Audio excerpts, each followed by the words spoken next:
கிறிஸ்துவில் பிரியமானவர்களே, ஆண்டவராக இயேசு கிறிஸ்துவின் நாமத்திலே உங்கள் யாவரையும் வாழ்த்தி ஆசிர்வதிக்கிறேன். இந்த நாளுக்கென்று தேவன் நமக்கு அருளி இருக்கும் ஜீவ வார்த்தை உபாகமத்தின் புஸ்தகம் 31 அதிகாரம் 8 வசனத்தில் இருக்கிறது.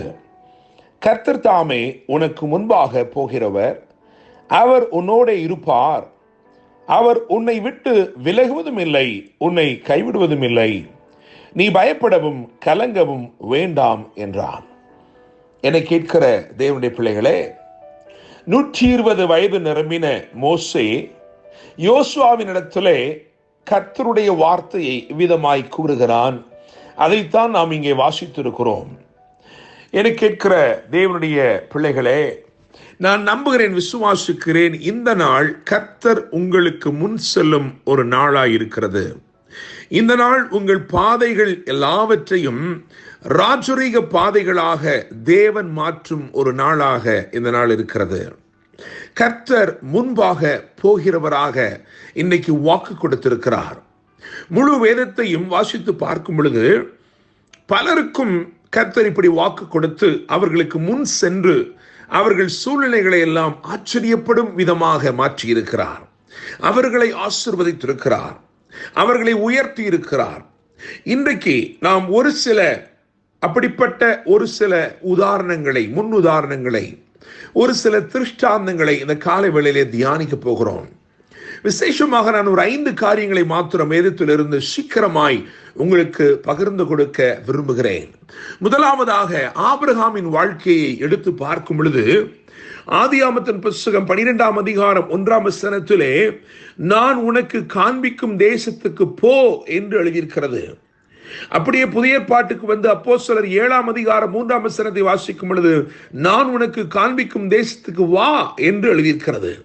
எனவே தேவன் இங்கே ஆபிரகாமுக்கு முன் செல்வதை பார்க்கிறோம். அவர் அவனை எந்த பாதையில் போகச் சொன்னாரோ அதிலேயே அவர் முன் சென்று அவர் அவனை வரச் சொல்லுகிறதை வேதத்திலே வாசிக்கிறோம். இங்கே சொல்லப்பட்டிருக்கிற ஆபிரகாமுக்கு முன் செல்லுகிற தேவன் எதற்காக முன் சென்றார் என்றால் ஆபிரகாமை ஆசீர்வதிக்கும்படிக்கு, இன்றைக்கும் உங்களை ஆசீர்வதிக்கும்படிக்கு, உங்கள் விசுவாசத்தை வர்த்திக்கும்படிக்கு ஆண்டவர் உங்களுக்காக முன் செல்கிறவராய் இருக்கிறார்.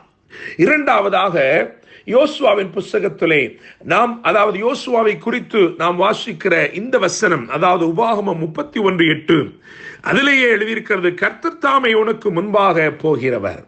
என கேட்கிற தேவனுடைய பிள்ளைகளே, யோசுவாவுக்கு முன்பதாக ஆண்டவர் சென்றதை வேதம் இங்கே எழுதி வைத்திருக்கிறது. எதற்காக அவர் யோசுவாவுக்கு முன் சென்றார் என்று சொன்னால், 31 ராஜாக்களை அவன் சங்கரித்து ஜெயத்தை பெறும்படிக்கு அவனுக்கு அவர் முன் சென்றார். என கேட்கிற தேவனுடைய பிள்ளைகளே, முதலாவது உங்களை ஆசீர்வதிக்கும்படிக்கு முன் செல்லுகிற இவர் உங்களுக்கு ஜெயத்தை அருளும்படிக்கும் இந்த நாளிலே உங்களுக்கு முன் செல்கிறார். மூன்றாவதாக ஏசாயா 45 அதிகாரம் 2 வசனத்தை கவனிக்கும் பொழுது அங்கே கோரேசுக்கு ஒரு வார்த்தை சொல்லுகிறார், நான் உனக்கு முன்னே போய் கோணலானவைகளை செவ்வையாக்குகிறேன் என்று சொல்லுகிறார். என கேட்கிற தேவனுடைய பிள்ளைகளே, எதற்காக அவனுக்கு முன் சென்றார் என்றால் சகலவற்றையும் சீர்படுத்தி சிறப்பாக்கும்படிக்கு முன் சென்றார். அவன் ஒரு ராஜாவாக இருக்கிற போதிலும் அவனுக்கு முன் செல்கிற மந்திரிகள் இருந்தாலும், போர் சேவகர் இருந்தாலும், பெரும் மனிதர்கள், தலைவர்கள் இருந்தாலும் அவர்கள் ஒருவராலும் செவ்வையாக்க கூடாத, அவர்கள் ஒருவராலும் சீர்படுத்த முடியாத, சிறப்பாக்க முடியாத சில காரியங்கள் இருந்தது. எனவே அந்த கோணலை செவ்வையாக்கும்படி ஆண்டவர் முன் சென்றார். இன்றைக்கு உங்கள் வாழ்க்கையிலும் கோணலானவைகளை செவ்வையாக்கும்படிக்கு, அதாவது சீர்திருத்தி உங்களை சிறப்படுத்தும்படிக்கு உங்களுக்கு முன் செல்கிறவராய் இருக்கிறார். நான்காவதாக மீகா 2 அதிகாரம் 13 வசனத்திலே இஸ்ரவேலருக்கு வாக்கு கொடுக்கும் பொழுது தடைகளை நீக்கும்படி முன் செல்கிறார் என்று எழுதியிருக்கிறது.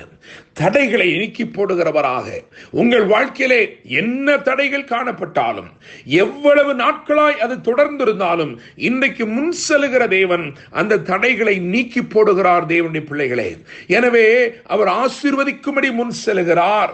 அவர் ஜெயத்தை அருளும்படி முன் செல்கிறார். அவர் உங்கள் பாதைகளை சீர்படுத்தி சிறப்பாக்கும்படி முன் செல்கிறார். அவர் தடைகளை நீக்கி போடும்படி முன் செல்கிறார். ஐந்தாவதாக, கடைசியாக மத்தேயு 28:7 வாசிக்கும் பொழுது, அவர் உங்களுக்கு முன்னே கலிலேயாவுக்கு போகிறார் என்று எழுதியிருக்கிறது. அதிகாரத்தை கொடுக்க, சீஷர்களுக்கு அதிகாரத்தை கொடுக்கும்படி, அவர்களை அபிஷேகிக்கும்படி ஆண்டவர் இயேசு முன் சென்றார். எல்லாவற்றிலும் முன் உதாரணமாய் இருக்கிற அவர், எல்லாவற்றிலும் முதன்மையாய் காணப்படுகிற அவர் முன் சென்றார் அதிகாரங்களை கொடுக்கும்படி. நான் நம்புகிறேன், விசுவாசிக்கிறேன், இந்த நாளிலே அவர் உங்களை ஆசீர்வதிக்கும்படி முன் செல்கிறார். அவர் உங்களுக்கு ஜெயத்தை அருளும்படி முன் செல்கிறார். உங்கள் பாதைகளை சிறப்பாக்கும்படி முன் செல்கிறார். உங்கள் தடைகளை நீக்கி போடும்படி முன் செல்கிறார். உங்களுக்கு அதிகாரத்தை அருளும்படி முன் செல்கிறார்.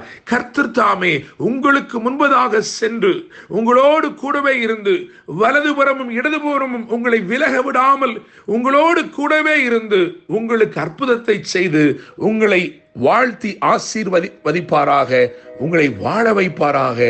என்றும் அன்புடன் pastor Daniel Moses. God bless you.